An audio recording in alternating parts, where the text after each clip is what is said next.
Assalamu alaikum wa rahmatullahi wa barakatuh. Amani ya Mungu iwe kwenu wote, watu au waja wa Mwenyezi Mungu. Amani ya Mungu iwe kwenu wote wanadamu. Mimi Sheikh Ali Abdalla Kambangwa, kama kaida yangu nakuletea vipindi vya ndoto katika chaneli ya kupendwa ya First TV TZ kila mara. Na kipindi chetu ni kile kipindi chetu pendwa chenye anwani ya jifunze ndoto yako ili uyajue mambo yako. Ndugu yangu mwanadamu, jifunze ndoto yako.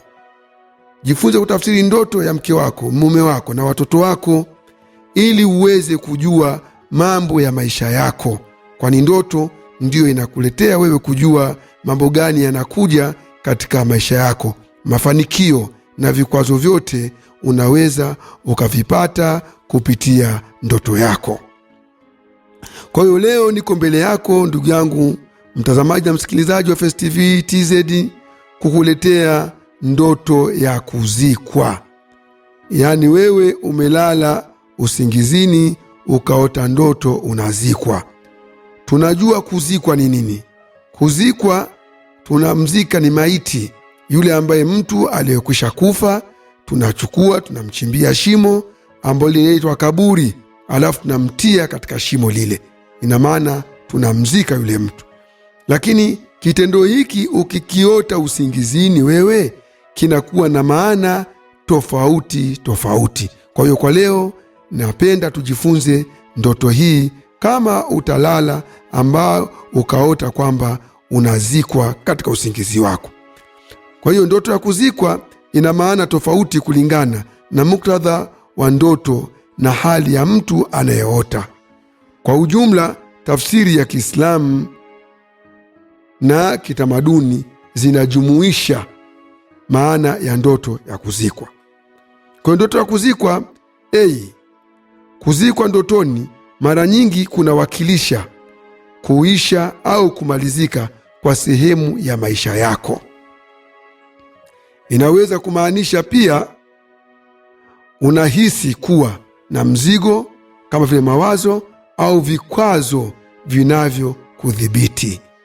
Kwa maana kwamba unaweza ukawa wewe una biashara ukaota unazikwa, maana yake itatafsirika kwamba kuna vikwazo katika biashara yako.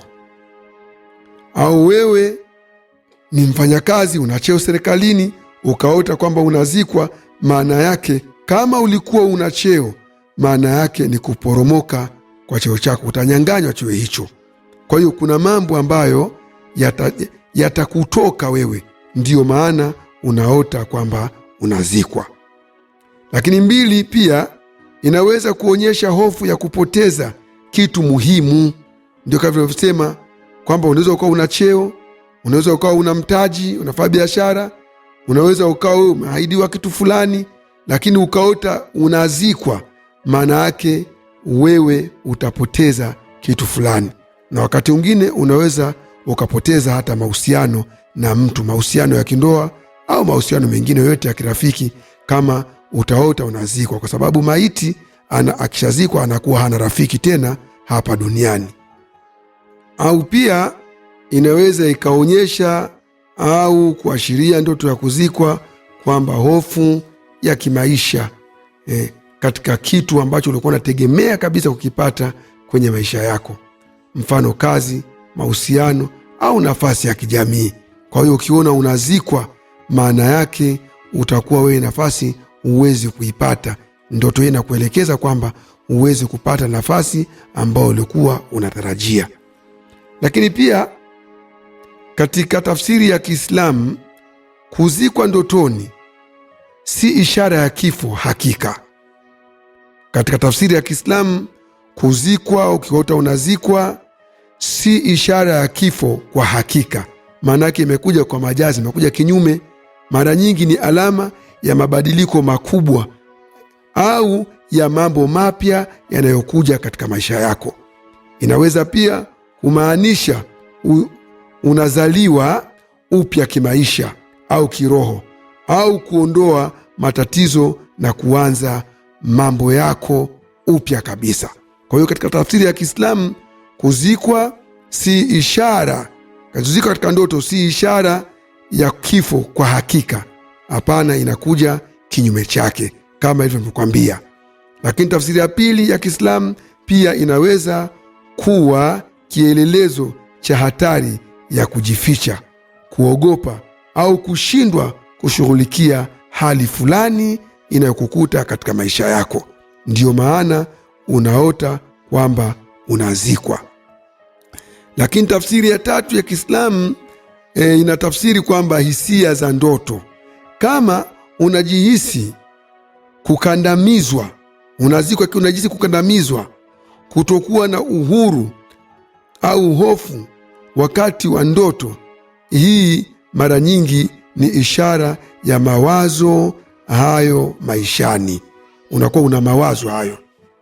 Nafasi ya tatu, tafsiri ya tatu katika Uislamu ni hisia za ndoto. Yaani unapoota wewe unazikwa, lazima pia uangalie hisia za ndoto yako.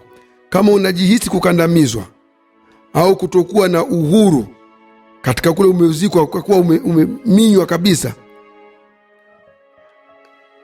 au hofu wakati wa ndoto, hii mara nyingi ni ishara ya mawazo hayo ya maishani. Yaani unaweza ukawa unawaza labda nitakufa, au ni mgonjwa unawaza hivyo, au unawaza kwamba labda nitapataje, kuna mambo yanakusumbua katika maisha, unaota namna hiyo, basi itakuwa ni ishara ya mawazo yanayokusumbua katika maisha yako.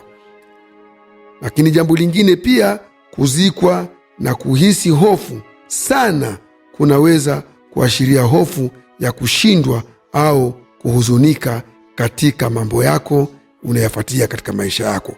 Kwa ufupi, kuzikwa katika ndoto, yani ndoto ya kuzikwa, si lazima iamaanishe kifo tu, hapana. Ni ishara pia ya mzigo wa kihisia, mabadiliko makubwa katika maisha yako, kuleta maisha mapya au hofu za ndani zinazohitaji kutazamwa au kushughulikiwa na wewe mwenyewe katika maisha yako. Kwa hiyo ndugu yangu Muislamu, ndugu yangu mwanadamu, ndoto hii ina tafsiri hiyo. Kwa hiyo mimi Ali Abdalla Kambangwa nitakuendelea